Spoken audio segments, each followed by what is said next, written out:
Okay, y'all, the time has come. I am pumped today. We are going to talk about where you find jobs as a freelance instructional designer. And this is probably one of the most difficult things that you'll have to do as an instructional designer. So keep on watching to learn where I find my freelance jobs.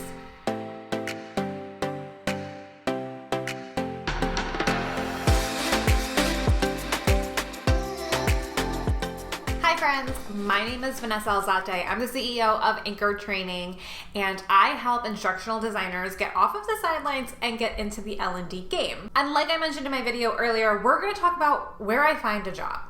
Freelancing is hard. It's really hard. And not knowing about where your next job is coming from is probably one of the most challenging parts of being a freelancer. You're just kind of a lot of times at the mercy of your clients and at the mercy of your next gig. And it can be just really defeating at times when you just aren't sure about where your next project is coming from. And anybody that tells you that they don't ever have that feeling is lying to you. Straight up lying. You can't handle the truth. I mean, I'm not gonna lie. I had a freak out last Friday, story time, I guess. I applied to work on a project, my company work on a project with a organization down in Atlanta. We had two really great conversations. I would have bet money that we won that job. I went into the Christmas season talking to, our relationship manager at Anchor Training, to my director of learning experience design, and I was like, "Yep, nope, we got that. I mean, I'm sure of it." And then we didn't. And then, of course, we asked for feedback, and they were like, "Oh yeah, you were a strong second. Just went with someone else because they had more knowledge in that specific industry," which fair. But it was defeating. That day was really tough for me because I could have sworn to you we were going to get that job. And it was a challenge. Being a business owner is not easy. And anyone that doesn't think as a freelancer that you are a business owner, you are. You're in the business of you, okay? And there is no one that is going to just give you a job. You have to work for it. You have to be the salesperson. It's all on you. And a lot of times looking for project roles can be very difficult. It's not like there's a website that everyone goes to for project-based roles. Yes, there's Upwork and Fiverr and all these kind of freelance websites. I have not found the caliber of projects on those sites to be the caliber that we're going for. A lot of times, especially in Upwork, and I will link my video to my review of Upwork, I find those jobs to be people price fishing. I got you $1. Looking for the lowest cost freelancer, and a lot of times, because people get so desperate to find jobs, they lower their price so much, then the expectation is that that's the price for high quality of work. And maybe they're going to give them something great, but it really does a disservice to all of us, to get paid properly. Websites like Upwork are really giving, are really like the high ticket projects. Will you find some of them there? Yeah, you really will. It takes a little bit of digging, but you will make some really good connections at times. And maybe it's not a high ticket project, but it's a continuous connection. So yes, those are absolutely possibilities. And a lot of people have had a lot of success on it. It's just a lot harder, especially if you're new to the game and getting into it. So like I said, there's no magical unicorn of a website. So where do you go? Well, here are a couple of different places that I look when I'm looking for project-based roles. And first and foremost, I am looking to my past clients. I am looking towards my connections, friends in the industry, things like that. I have found that word of mouth and referral is the probably number one way that I'll get a lot of projects. So even just last night, I was on LinkedIn and I saw someone tagged me in a post, and it was a project manager that I work with for one of my clients who they had a colleague that was looking for someone that does storyline development. And so she connected us, and now, we're having a conversation tomorrow. Will it turn into something? Maybe not, but it's really awesome that she thought of me and gave a great recommendation, because that automatically puts me at the top of the list, right? As opposed to just like being a random person that found the post on LinkedIn and messaged her. So that definitely is a huge, huge, huge way that you can get jobs. And that's why when I talk about personal branding, and people think about personal branding as being something that is just for freelancers, business owners. No, it is for everyone. Because think about it. So that in this case, it was someone that, I work with on a freelance basis, but it could have been a past colleague at when I used to work full time at a prior company that referred me to someone. So you still need to make an impact and show everybody what you can do and be someone memorable. So in the future, when someone's looking for a storyline developer that's really great, really fast, that's engaging, they're like, oh yep, Sally, she's the one. Let me tag her on LinkedIn. Let me share her contact information with you. That is the number one way that you will get projects in the freelance industry. And it's just clients working with you over and over. If you're lucky enough to work with a larger organization, it's different departments that then start using you because you start getting referred, and it really just kind of starts to snowball from there. So that's one really great way that you can get projects as a freelancer. But I definitely understand that it is difficult to start that when you don't have a project to start with. So where are some other places that you can look? Well, one of the places that I look is also Indeed, ZipRecruiter, things like that. And you may sit here and be like, Vanessa, those are typically like full-time contract roles or like W-2. And yes, typically they are, but sometimes you will see some random project-based roles, or you can just make a connection with that organization and be like, hey, just so you know, I'm a freelancer. I do take on project-based roles. So if there is a possibility that we could work together in the future, please let me know. Or if I could assist you with this project, let me know. I'm going to be happy to chat with you about that. So it's not a space that you shouldn't be going to. It's an unknown space that you will find random gems. And actually that job that I thought I was going to get was from, I think it was like Indeed or something like that. So definitely think about things like that. Another great place, the ATD Job Bank. That also has a few random nuggets of project-based roles. And the nice thing with like job boards like Indeed or LinkedIn Jobs or ATD's Job Bank, you can actually filter for contract roles, which then narrows down the pool a little bit more.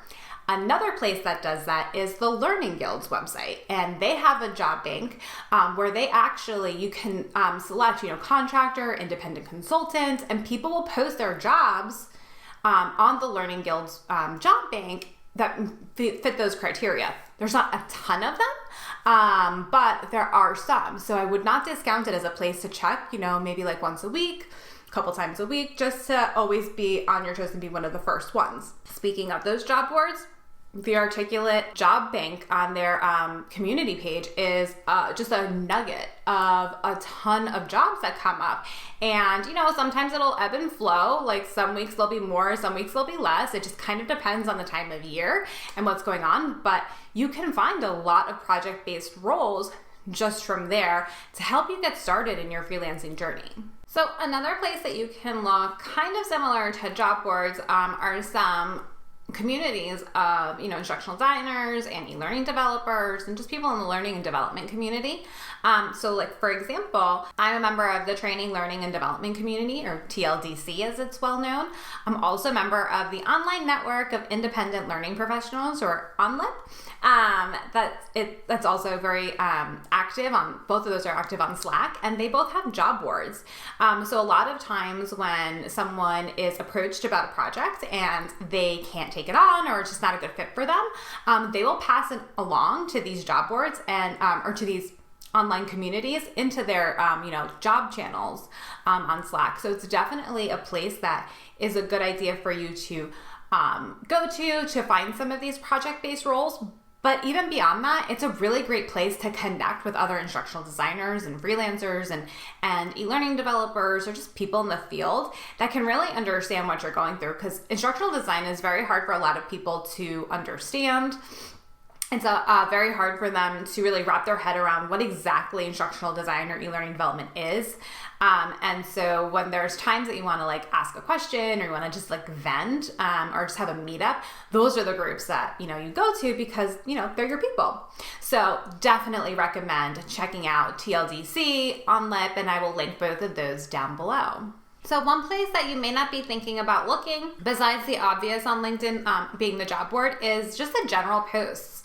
So making sure that you're connecting with other instructional designers, because they'll post opportunities that they're seeing, or they'll reshare opportunities, but also take some time to actually search for different posts that maybe call out, in search of a storyline developer, in search of an instructional designer, and search through all the posts. LinkedIn is a killer community right now to be a part of because your reach is so vast.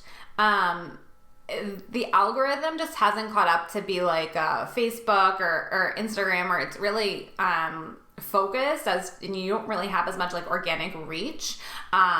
If you post something on LinkedIn, it just like goes to anyone and everyone, which is as someone who, tries to build their presence up online and really like make a name for themselves in the industry, that's amazing. And you don't find that anymore. So definitely take advantage of the search field and the search functionality, because then you can go ahead and you can, search through people's posts that you may not be connected with.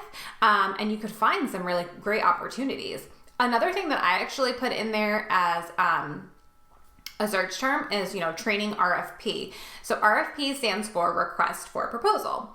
And RFPs sometimes get a bad rap because, especially when you're trying to work in like the government space, because it is very difficult for you to get in a lot of the times, but also so often you don't know this, but like they're writing the RFP as a formality, as like they have to do this as part of their process, but they're writing it with a vendor already in mind to win it. So that can be very discouraging as a freelancer. And honestly, like I've been doing a lot of RFPs, towards the end of 2020, and, it's discouraging. It's a lot of work. We put a lot of work into it. We put a lot of time into it. We make sure that they're custom, that they are meeting the criteria. And then to know that likely there is someone else already in mind can be tough.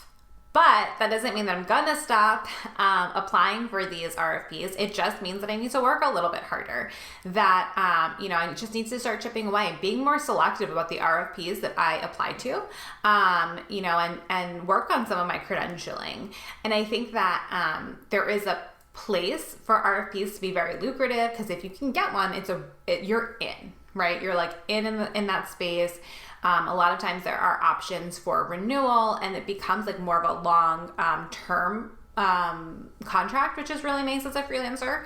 But it's definitely the long game. It's not going to turn around. You're not going to become rich off of it. Your first RFP out, I can promise you that.